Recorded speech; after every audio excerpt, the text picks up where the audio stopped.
అసలే వరుస సెలవులు ఆపై న్యూ ఇయర్ జోష్ ఇంకేముంది. జనం క్యూ కట్టారు, ఆలయాల బాట పట్టారు. ఏ టెంపుల్ చూసినా రద్దీగానే కనిపిస్తోంది.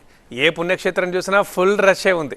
ఇష్ట దైవాన్ని క్షణకాలం పాటు దర్శించుకోవడానికి బారులు తీరుతున్నారు భక్తులు. తిరుమల అలిపిరి దగ్గర భక్తుల తాకిడి చూస్తున్నాం. స్క్రీన్ మీద 3 బాక్సుల్లో మనకు ఉంది. తిరుమల నుంచి, శ్రీశైలం నుంచి, వేములవాడ నుంచి. తిరుమల అలిపిరి దగ్గర భక్తుల తాకిడి. టైం స్లాటెడ్ దర్శనం టోకెన్లు దొరక్క ఇబ్బందులు పడుతున్నారు. మధ్యాహ్నం టోకెన్లు ఇస్తారని భారీగా వచ్చారు భక్తులు. భక్తుల రద్దీతో ఉదయం 5 గంటలకే టోకెన్లు జారీ అయిపోయాయి. గంటన్నరలో 15,000 టోకెన్లు పంపిణీ చేసింది టీటీడీ. భూదేవి కాంప్లెక్స్, విష్ణు నివాసం, శ్రీనివాసంలోని కౌంటర్ల దగ్గర భక్తులు పడిగాపులు కాస్తున్నారు.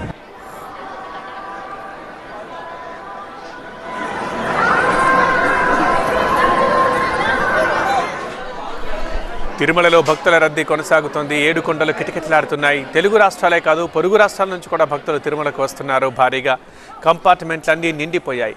రద్దీ ఎలా ఉందంటే శిలాతోరణం దాకా ఉంది భక్తుల క్యూ లైన్. శ్రీవారి సర్వదర్శనానికి 24 గంటల టైం పడుతోంది.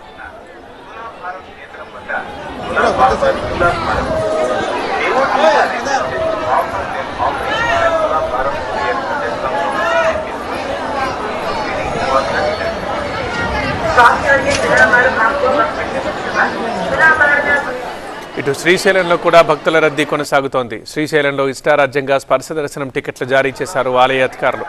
సామర్థ్యానికి మించి టికెట్లు ఇవ్వడంతో స్పర్శ దర్శనం కోసం గంటల తరబడి నిరీక్షించాల్సి వస్తుందని అధికారులపై ఆగ్రహం వ్యక్తం చేస్తున్నారు భక్తులు.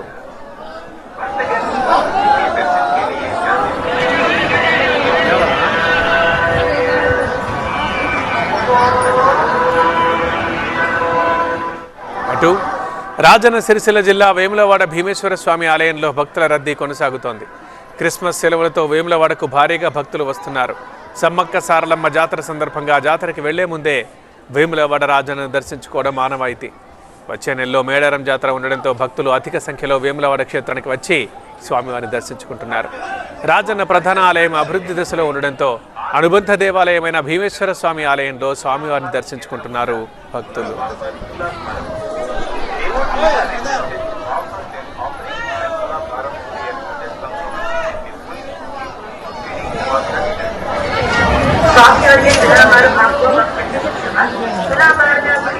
सुना